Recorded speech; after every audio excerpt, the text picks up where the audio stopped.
New details out of South Bend. A water line break in the LaSalle Park neighborhood of South Bend caused some flooding issues this morning.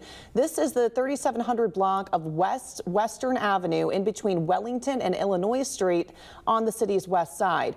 So take a look. This is what the scene looked like early this morning. Officers went door to door along Illinois to alert homeowners of possible flooding in their basements. We actually talked to several of those homeowners who tell us they did experience flooding this morning. We just heard back from the Public Works Communications officer who says the water flow has stopped. Repairs are underway now. The road is closed at Western Avenue near Illinois. They hope to have it partially reopened by tonight. Here is the detour. So if you need to drive around this area, drivers can take Sample Street by taking Mayflower or Olive, depending on which direction you're coming from.